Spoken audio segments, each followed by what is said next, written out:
Welcome to the Human Intimacy Podcast. Dr. Kevin Skinner with MaryAnn Michaelis. MaryAnn, how are you doing? Dr. Skinner, once again, it's such a pleasure and honor to be here today. I've been thinking about this question because I know every time you say, "Hey, MaryAnn, how are you doing?" And I realize like it's a one-sided question. So I'm really excited to be here, but I also thought about asking, how are you doing? I'm excited. We have been working on this Human Intimacy Conference for months now. It's coming together. It's almost a month away. We're literally just over a month away. And the experts, I've been talking with them. In fact, I've got some podcasts that we've done with them. You've heard from Jeff Stewart. You've heard from Dr. Sherry Denham Keffer. And you're going to hear from Michelle Mays before we actually go live at the conference. So I'm so excited for this conference. And to our listeners, if you haven't heard about the conference, we have a phenomenal conference of experts with over 400 years of experience. And so that's what I've been working on. And I'm excited. I don't know about you, but MaryAnn, I'm just excited for it. It's going to be, I'm really excited to tell my clients about it and say, here's a resource. Here's a really valuable resource that can be helpful for you. I am all about giving my clients good resources. And so I am really excited about this as well. And what's exciting to me is we have over 20 experts, 400 years of experience. So these are seasoned clinicians who've been the rounds with clients and they've been in their chairs. They truly understand the topic of healing and renewal after sexual betrayal. So they understand it. And anyway, so I mean, if you really look at it, how am I doing? That brings me a lot of energy when I'm doing these types of things and helping get information out there that can help individuals in their healing and help couples in their recovery and their healing together. It's a good place to be. It's good work. I think I honestly, in this field, I feel so blessed to be able to be at maybe the crossroads of many people's lives as they make such important decisions. It's truly a privilege. It is. And, to our listeners, when Dr. Skinner, when you asked me, how am I doing? It is truly such for me, an honor to be here. I get to see and watch Dr. Skinner as he many months ago said, I'm thinking about doing this human intimacy conference. What do you think about this? And I've had sort of a back row seat getting to watch the momentum and watch all of the time and effort that you've put into this. And it's truly just a remarkable effort and work that you're doing. So it is just, I am so privileged to be here.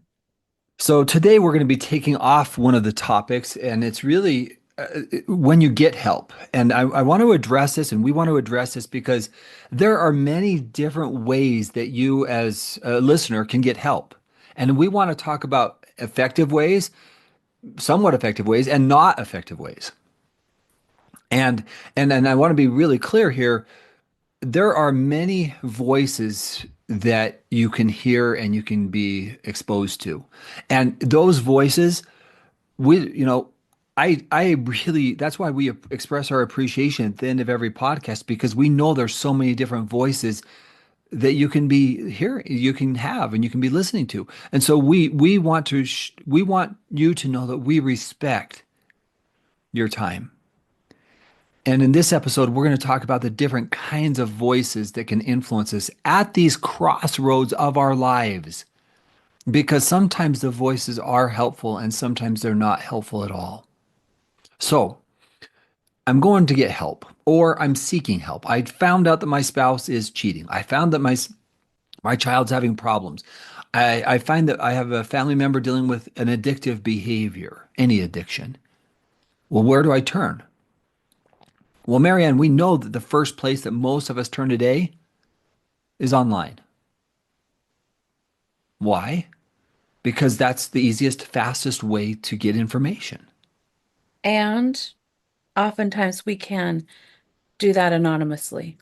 We might Mhm. have we often have a lot of shame about these issues. And so of course we go online because I can, pull up my phone out of my pocket and type in anonymously it feels, how do I get help for this?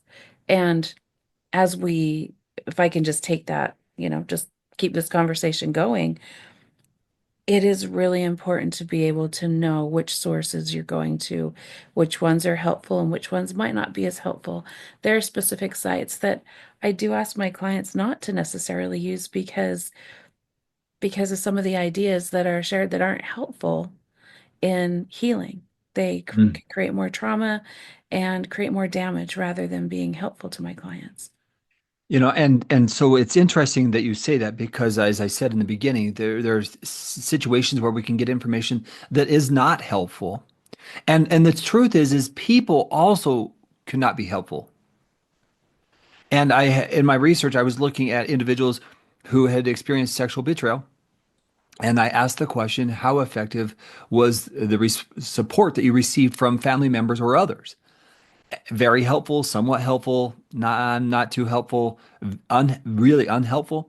And there were a significant amount of people who were kind of meh, and then there's a significant amount of people who are like, it was not helpful at all. In fact, it was hurtful. I'm so grateful that you bring up this issue. I have so many clients, especially when we're first getting started, and I'll say, I want you to get into a support group.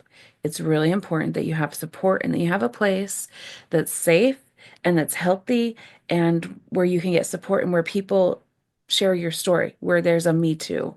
And so many times I'll have clients say, well, I have family and friends. I've told all my family about it, and I have some friends that I can talk to, and so I'm fine. I don't need that support network. And what I often see is I don't see a whole lot of progress happening with that because maybe I still need to protect my spouse because that's their brother-in-law or their brother or their family member. And the beauty, I believe, in support groups, there's so many that are online. They're in person as well, but there's so many online. The beauty I find is being able to have a text group, being able to say, hey, we were talking about this, we were working on this concept this week, and here's what I learned. There's a structure and there's a format for healing and growth and recovery rather than I'm just talking to some people about it. And there's also usually there's a text group. So at 2 in the morning, I can text somebody and say, ooh, I am really struggling.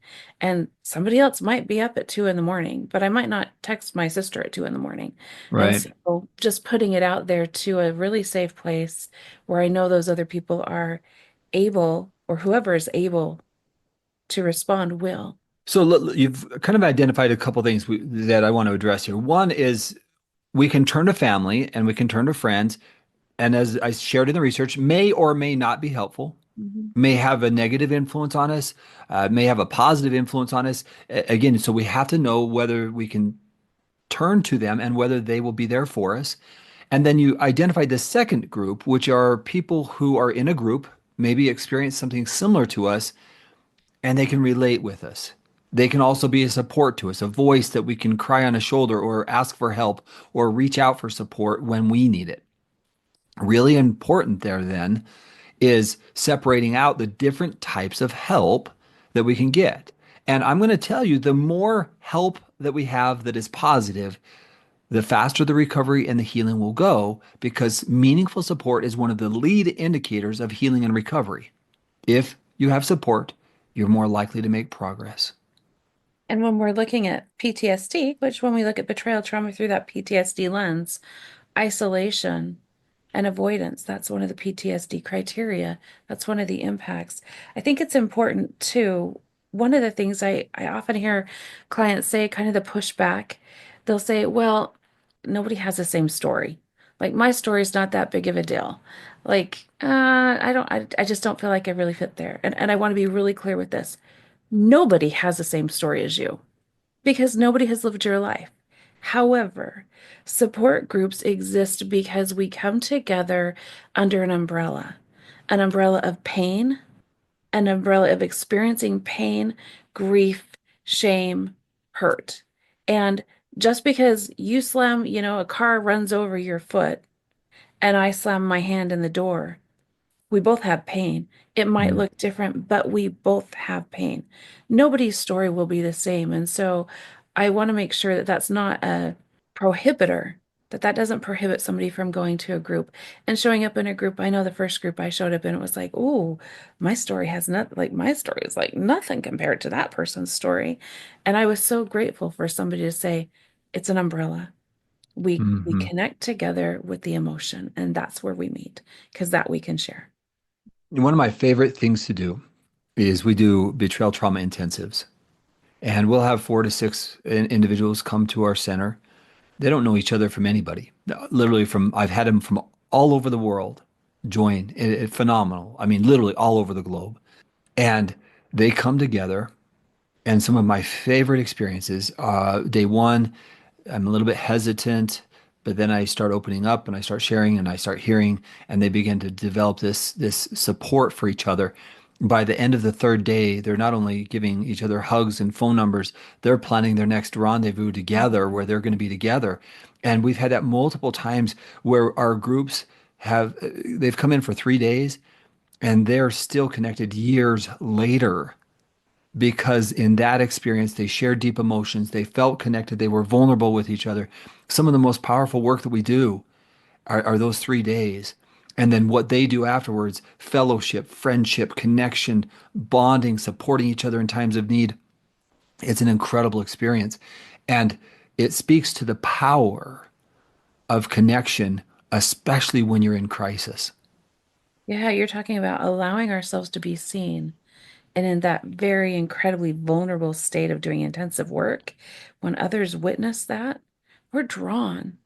We're drawn to each other as humans. We're drawn to each other's vulnerability and pain. That's where we connect when we can truly, really see each other. So that makes a lot of sense. So when we do groups, in fact, when I train other therapists, and I do this throughout, again, I do train other therapists throughout the world. I mean, share story or story after story, and I hear them share stories, therapists, about, well, I'm running this group and it's so many positive outcomes. And yet, in some of the research that I was looking at, I asked the question at the end, do you have a support group or have you ever been to a support group? And in my experience, over 90%, and these are people who were involved with pornography, only 10% had actually been reached out to a group for support. So they were struggling with using pornography. They wanted to stop, but only 10% of them had actually reached out for support in a group setting. Now, I know there's a lot of fear there, there's a lot of concern, but I'll tell you, when I see people make the greatest progress, it's often directly related to group support and giving a Yeah. voice. One of the traditions of one of the groups in my area for sex addiction, they'll say 3 groups a week for recovery, 2 groups a week for sobriety. And that might seem a lot, but it turns into, oh, this is my place where I go and I connect. Part of recovery, the biggest part of recovery is recovering our ability to connect with other people, to turn when I'm having a hard time, to turn to a human versus an addiction. Hmm. And so And we do need that. and multiple types of groups, right? I can do it for recovery, but I also can do it for healing. And when I find individuals engaging in the group process, I know as a therapist that my job is often easier. Oh, absolutely. Yeah. And the research also shows that group support can even be as beneficial, if not at times more beneficial than individual therapy. Individual therapy, absolutely, we work on trauma, we do some deep digging and deep work, but the research shows there is power in sitting in a group and having somebody say, well, this is what I learned in therapy. Or hearing somebody, I'll never forget one of my clients who was so terrified to go to a group.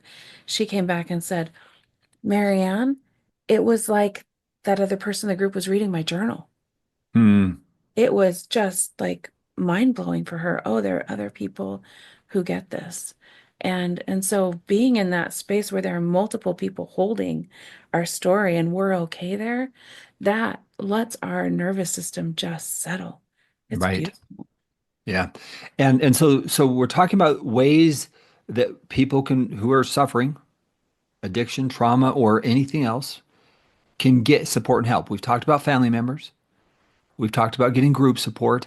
I want to shift a little bit, right? So there's a little bit of a shift here into accountability because many times when I work with clients, I encourage them to get a sponsor, somebody who is really their person to turn to in difficult times because I can attend a group, but that does not necessarily mean that I have a sponsor, somebody who I can share my biggest, deepest challenges with, especially if I'm dealing with addiction or unwanted behaviors.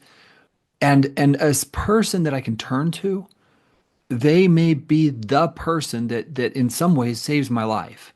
Yes, I have a sponsor. I attend support groups and I have a sponsor, and I can attest to being able to say, ooh, something just happened and I need somebody just to talk it through for a minute. And having a sponsor, just because they can be objective, they say, oh, yeah, yeah, I experienced that. And they can give me a frame, a reframe of here's a way to see that differently. Because when we are dysregulated, when we aren't thinking clearly or seeing clearly, or we're in a lot of pain, having that objective person on the outside can be so powerful. Somebody who understands because they've walked that path, but it doesn't mean that they have the same qualifications of a therapist. And I think that's important to clarify here. Right. And now we're talking about, again, when I did research on what effective people who are effective in overcoming drug and alcohol addiction, it's what we call recovery capital. They have multiple elements of their that add to their recovery. And that's, I think, a problem in our healing and recovery culture, that we think that, well, I did that. I tried a group. But rarely is it one thing that leads to change and healing. It's usually multiple things added together, the additive effect that gets people over the top. And so I often say, let's just put a lot of these healthy things into this under this umbrella so we can add to these things so you can succeed. So you're saying, maybe I'm in the mood for this right now, or I have this need for this other area right now, but it's having multiple choices and multiple tiers of support, I think is what you're talking about. So let me give you an example of this. I was attending the late Mark Laser. He was really influential. Him and his wife, I think Deborah, they wrote some books. They were very They influential. created the Thanos, the check-in. Yes. Great stuff, great work, right? And so I was attending something that he was presenting at, a really interesting presentation. And he said, "Look, just going to tell you my story." And he shared part of his addiction story and the secrets and how he's, working on sobriety. And he'd been sober, I don't remember at this time, years. I mean, I think even decades. And he said, "So it doesn't matter where I was then. Today, he said, when I came here last night, I called up the hotel in advance." And he said, "I checked to make sure that they would put me in a room where there was no cable. And if there was a cable, if they would remove it." Now he's decades into this recovery journey and he's sharing this story. He said, "But let me tell you a story a few months ago. I got to the hotel, the cable wasn't taken out, and I was extremely vulnerable. Back then, I traveled a lot," he said, as I was presenting and lecturing. And he said, "So I pulled out my list. I called the first guy, not available. Called the second guy, not available. Called the third guy, not available. Called the fourth guy, he wasn't available. Five, six, seven, eight, nine." He said, "I got to my ninth person before somebody answered." He said, "In my recovery," he said, "it's not one." He says, "I have a team of people that I could contact at any time and know that I could get support." Now, that was before there was all this group messaging. Today, right, you could put a group together and you could have 10, 12, 15 people. And I'm going to guarantee you, if you had that kind of a group support, you've got a team to help in this process. And in the recovery journey, you need more than just a single person because it puts a lot of pressure on a person when you're in vulnerable times. So having a team approach to those difficult moments, in my experience, leads to better outcomes and better recovery. And I know in your book you talk about that. You talk about, is it 10 or 15 people? I mean, you talk about having an extensive list of people specifically because we need that. And I've had clients who we've talked about this before, and it's like it's okay if somebody doesn't answer. They may be at the hospital with their son who just got in a baseball accident. And Right. and I've had clients have that happen. And so having that list of multiple people is so important. I remember being in a training with Patrick Carnes and him talking about his support people. And he talks about having support people that they've had these relationships for 30 or 40 years, that they turn to each other, and when their spouses die, they turn to each other. This is about finding support from healthy places, is about developing these relationships of having places where we turn. So accountability teams, Having a sponsor, which is more of a specific person that you turn to in crucial moments, and but also just to report, catch up on that you can share your inner challenges with and not feel fear or feel like you have to hold back. I could do a whole series or a whole session on just how to best interact with a sponsor. We don't have time for that today because I think many times when we think about a sponsor, I think people misuse or misunderstand how to do that. For example, they report after they've relapsed, not talking with the sponsor before, just as a small example. So there's so many things that could be changed in how we interact with a sponsor. So sponsor, group accountability, family, friends, Yeah, and I that word that you used there I think is just paramount. It's the accountability. We do better when we are accountable to people. When we need to report back, here's how I'm doing and checking in, the research shows that that's how we change. That's how right? we do better. We need that accountability. That word is so, and I know we could do a whole podcast just on the accountability factor, but I just want to make sure that we're underlying how important that is. So now we transition, and this is where a lot of people are now turning to information from podcasts. They're listening, they're getting information, meeting with coaches and therapists. And I want to separate a few things out because you're listening to our podcast, which we appreciate. A podcast gives information. It's informational. A book is informational.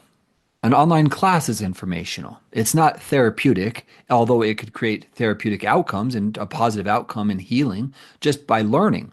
I could read a book and it could be really helpful in my healing journey. So, knowledge is power. I believe that 1,000%. Otherwise, I wouldn't be doing this podcast. We wouldn't be doing this podcast.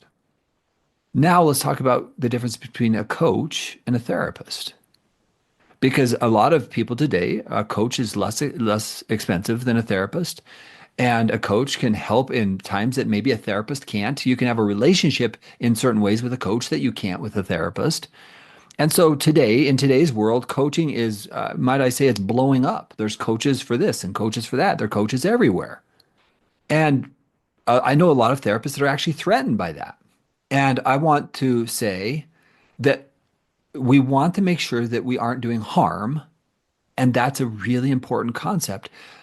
One of the key differences between a therapist and a coach is a therapist can help you process through emotions, past, present, that are traumatic and difficult, whereas a coach is not trained to do that.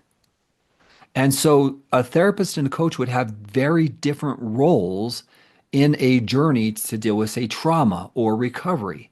If I turn to somebody and I'm in trauma and they don't know how to deal with it, it can actually make my trauma worse. So even a seasoned clinician has to learn how to uh, learn how to treat trauma. Because in my experience, MaryAnn, and I don't know about you, I don't think I've seen a client that hasn't experienced some form of trauma. No, no. And what I want to add to this conversation is that I remember early in my career having some questions about coaching came up for one of my clients. Their spouse was working with a coach, and I had some questions trying to understand. And so I reached out to one of my friends who's a coach and just said, how does this all work? And she said, my son could decide to be a coach tomorrow. There's no regulation. It doesn't, there's no, as a therapist, I have to be licensed with the state.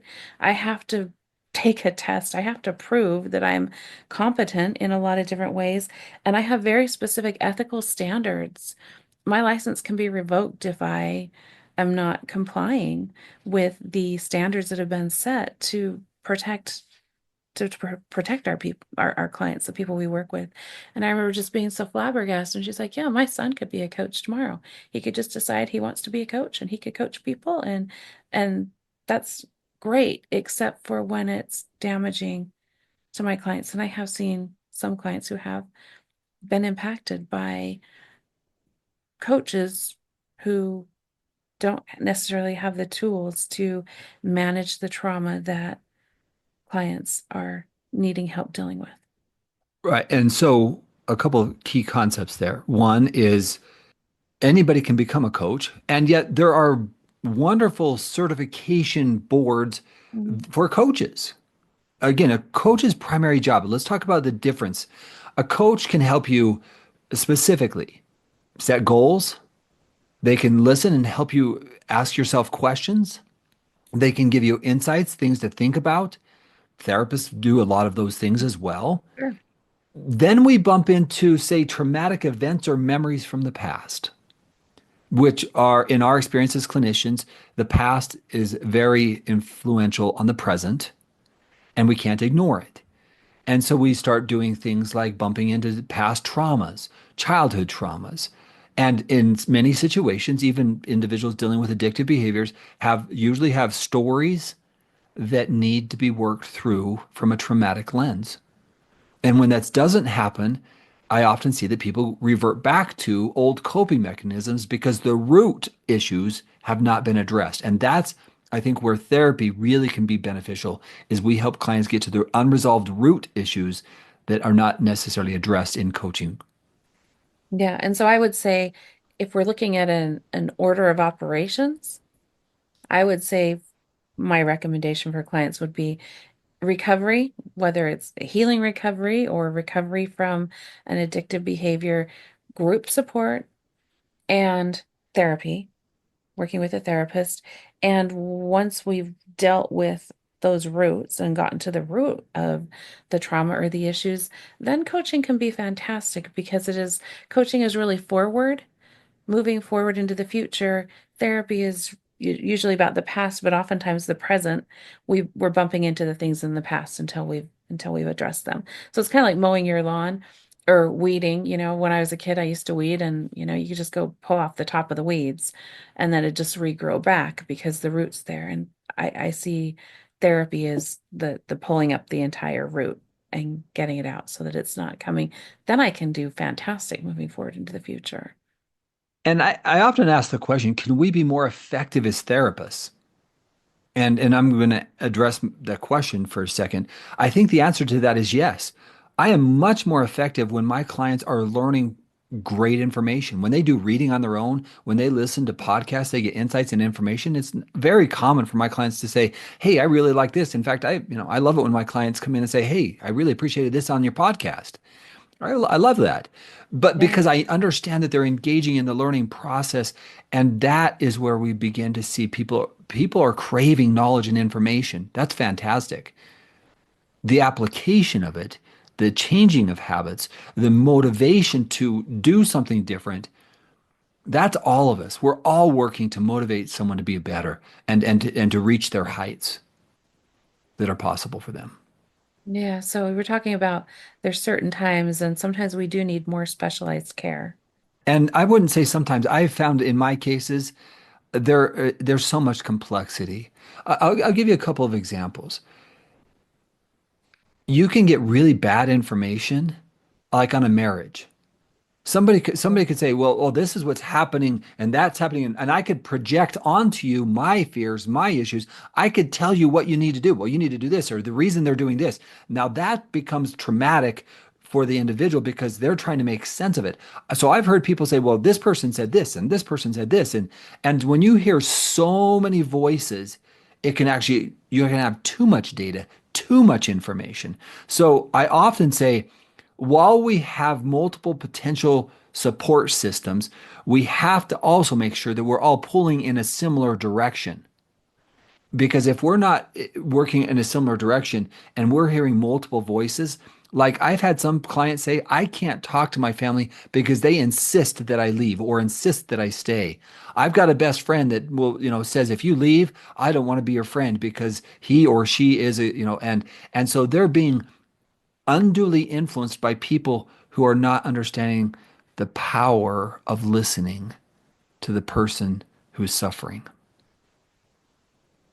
So you're saying that our own junk gets in the way oftentimes when we're trying to support somebody else. My opinions, my experiences, I project on and say, oh, well, it must be like this for everybody because this is how I've experienced it. And so you should do this. Right. And that's where the danger comes in because I did it this way. That's the best way. Yeah. And the best therapist, the best coach, the best of any of us has this statement that I've shared with our audience before: the seeds to the solutions to our problems lie within us. As a therapist, rarely, in fact, I don't tell my clients what to do.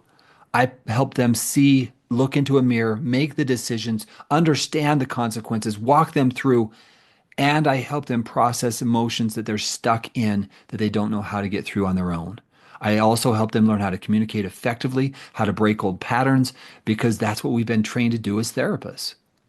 And because it would be unethical for you to tell anybody what to do in their life because you're not living their life and you don't have, I look at my clients, and if I meet with a client on a weekly basis, that's maybe 4 hours a month. That's not very much time for me to be able to crawl into their universe and be a good judge of what they should do. And ethically, my training is that my client is the expert on their life. That's Just right. as you said, those seeds lie within. Ideally, a therapist's job is to help the client see and find the answers that are best for them. That's right. That's right. So, in our conversation today, we've tried to outline some of the key ways that you can get help when you need help. And hopefully, you've got people who do care, that are willing to be with you in your pain and in your suffering. Also, we have to recognize the people who couldn't be there or can't be there or who are unduly influencing us in negative ways. That's a really important thing. I have to understand, are these people helping me in the direction that I feel like want to go to, or are they hindering my progress? Or can I not even tell the difference because I don't know because I'm so out of sorts myself? So these are questions that we all need to be asking, because not everybody is going to help us in the path that's going to be best for us. We need to identify the people who can help us, who want to be with us in that path without projecting onto us what they want us to do. And I think it's important to also realize I've had clients who have turned to family members saying, I need support, and family members have said, I can't. This is too triggering for where we're at. It can complicate relationships when we have multiple faceted relationships with people to turn that way. And so I think it's really important to understand the role of boundaries Mm. and making sure that we're sharing in places that will be helpful for us rather than harmful. I want to shift just a little bit, Dr. Skinner, because I imagine if I'm a listener listening to this, I'd be saying, okay, great. So where? What kind of, where do I find where do I find this support? What should I be looking for? Help me understand. So we're talking at a high level. And so now how do I find the support that I need? Where do I do that? So let's just start with the different possibilities, right? There are many different 12-step groups, and those 12-step groups, I won't list them all, but it depends. I mean, you could look on the specific issue that you're struggling with or dealing with. I mean, there's groups for people who have partners who are into addictive behaviors, and those who are dealing with addiction. So there's a wide range of that. You take the specific issue that you're struggling with, type in a support group in my area, and you're probably going to find a support group either in your area or online. There's so many online groups today. So support groups, that's one. Number two, I think you have to understand some groups offer sponsors, some don't. I recommend early in the change process, in the healing and recovery process, if you can find a sponsor, even better yet. Yes. Sometimes that some organizations offer a coach who's kind of like a sponsor. So that's a great support thing. That's a possibility. And then we also have to look at the deeper work that needs to be done. And let's say that I'm dealing with addiction. You want somebody who understands addictive behaviors. If I'm dealing with trauma, complex trauma, past, present trauma, for example, we've been trained to become certified sex addiction therapists, but we also been trained to treat trauma through Mhm. EMDR or accelerated resolution therapy. Or, I mean, a therapist who's trained in trauma, you should understand that these modalities, the specialty is helping individuals work through traumatic experiences. So that's really where specialization comes in. And so if you have had a complex life, abuse, violence, addiction, mental health challenges, anxiety, depression. These are the areas where you would want to make sure that you get proper support to help you deal with both the mental aspect of it and also deal with the traumatic experiences. I think it's important to also realize that sometimes we don't find a group that fits, like it's not always one size fits all. And sometimes I've had clients who will go to multiple groups. I've had clients who struggled with alcoholism. I've had clients who struggled with narcotics and sex addiction, and they may be going to a group for each of those. Hmm. And that's pretty common. And so it's okay to double up. There's an organization, a national organization called NAMI, Nami, that you can go to and you can look there for different types of support. So I might need support even while I'm on my own journey dealing with a family member who's struggling with a mental issue with depression or suicidality or even autism. Or Yeah. there's so many areas that we might need support. And as my clients, as I'm working with my clients, as we're doing our work, they may realize, oh, I was abused as a child. I was sexually abused. And so I will refer them out to a support group for childhood sexual abuse. And so recognizing it's not just, hey, I can only have like this one flavor. It's, hey, I can double up and this group might have a great curriculum or I really like the content, but the groups aren't really helping me, but I really like this group. And so what I'm trying to say is it's okay to mix and match as well. And I think that's just important for everyone to understand is if you don't feel comfortable in a group, don't give up. Find your people, find the Yes. people that you align with.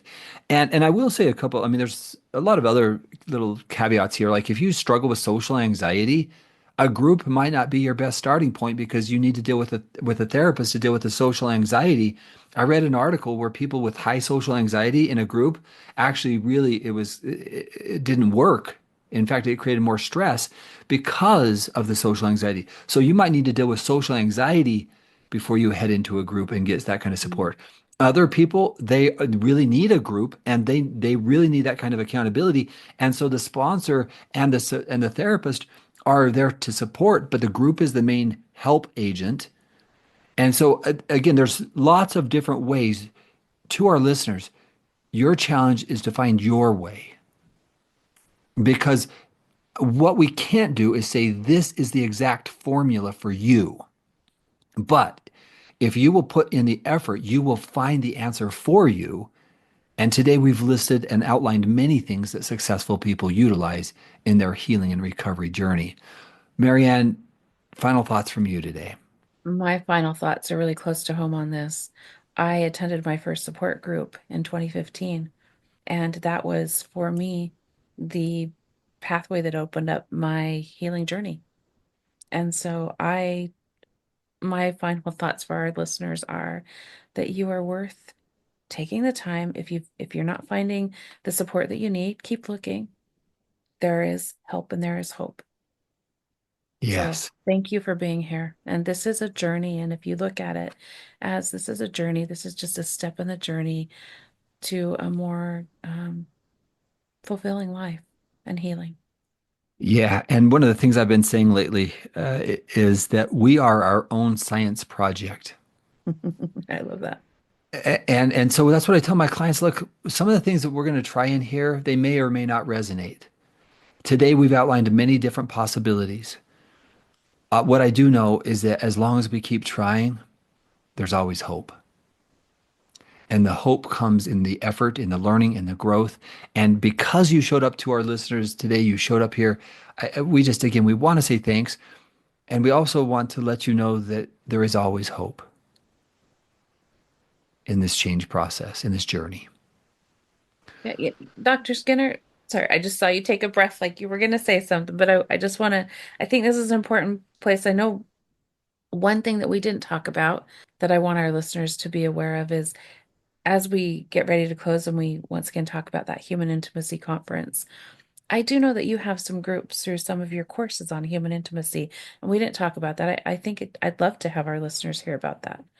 Yeah. So what I do is I do educational groups. I have people go through my content and then we discuss it. So like what it really, let's just say that my book, that's one of the things that we've been through. So I've written a book on treating sexual addiction, treating trauma from sexual betrayal.